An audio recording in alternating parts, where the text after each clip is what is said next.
Grâce à un changement de règle de dernière minute, Christopher a pu participer cette année à la Ligue des Maestros 2023.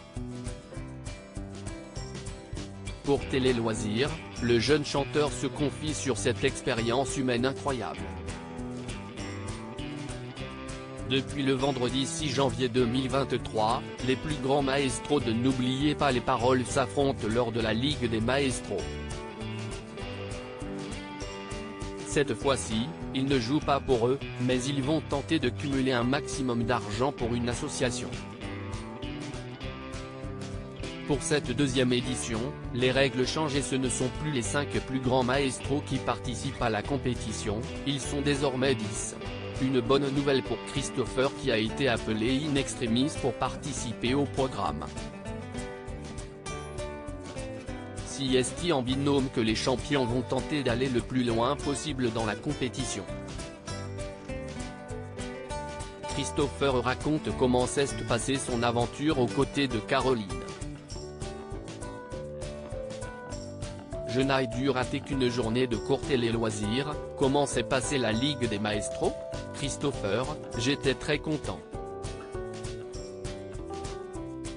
Moi, la Ligue des Maestros, je l'avais regardée l'année passée. Je n'avais pas encore participé au jeu quand je l'ai regardé et j'étais trop content d'y participer cette année. A-t-il été compliqué d'enchaîner les tournages entre les Masters et la Ligue des Maestros ? Moi, ça a été plus un plaisir qu'autre chose. Je ne m'attendais pas à faire la Ligue des Maestros. J'étais trop content qu'il y ait un événement en plus pour revoir le plateau, les musiciens, pour revoir les autres copains maestros.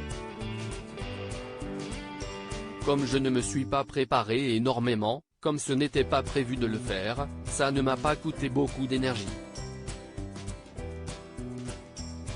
Comment gérez-vous les études et les jours de tournage ? Je suis à l'université, donc j'ai la chance quand même d'avoir la liberté académique. À l'université, on n'est pas obligé d'être présent en cours. J'essaye toujours de combiner mes études et les tournages, j'essaye toujours d'être le plus présent. Là, comme ce n'était qu'une seule journée, ça n'a pas été très long. Je n'ai dû rater qu'une journée de cours.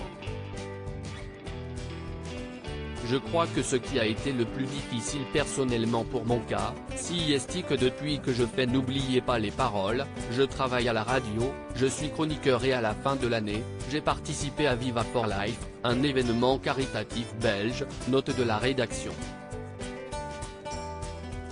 Pendant plusieurs jours, j'ai enchaîné ça et du coup, au mois de décembre, j'ai enchaîné tournage sur tournage. Ça n'a pas été très simple au niveau du temps, mais je pense qu'il faut juste s'organiser. Après, c'est sûr que mon temps libre est compté. Il faut que je sois organisé, mais après ça m'a pris 2 à cette histoire-là, plus quelques jours de révision. On se soutient, on s'entraide. Avez-vous rencontré quelques difficultés pendant la compétition ? Je viens d'arriver dans l'émission et je n'ai jamais joué par équipe avant. Pour moi, c'était un énorme plaisir de jouer en équipe. Le fait de jouer par équipe, ce n'est pas du tout pareil que quand vous jouez tout seul et justement, c'est ça qui est génial. On se soutient, on s'entraide. Il y a une cohésion. Je pense que la difficulté du jeu cette fois-ci, c'est que comme on jouait en binôme, sur la même chanson, on devait se relayer en fait. Chacun une partie et la chanson se coupait en plein milieu. C'était la première fois que je le faisais, ça c'était difficile. Il a fallu que je m'habitue à ce système. Quand on est 2, c'est une difficulté supplémentaire. Qu'est-ce qui a été le plus compliqué pour vous ? CIST que l'autre personne devait choisir les chansons pour nous. Il fallait choisir pour l'autre sans connaître forcément son répertoire.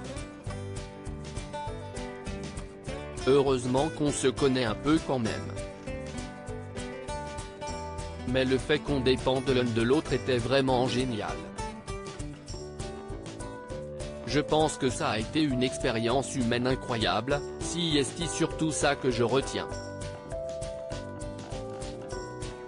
Je ne pense pas que je vais continuer dans le droit bientôt la fin de vos études, des projets pour la suite. Là, je suis en Master 2, de droit, note de la rédaction. Normalement, je dois terminer mes cours en juin 2023 et du coup après, je ne sais pas. Moi, je ne pense pas que je vais continuer dans le droit dans un premier temps. J'aimerais bien peut-être continuer dans la radio ou à la télé. J'aimerais bien voyager aussi, parce qu'avec le droit, je n'ai pas vraiment eu le temps de voyager. Les études prennent du temps. Continuer dans l'artistique, CIST ce à quoi je me destine et continuer mon aventure dans N'oubliez pas les paroles. À lire aussi N'oubliez pas les paroles, Nagui Van Christopher et provoque l'hilarité de tous les maestros pendant la finale des Masters 2022.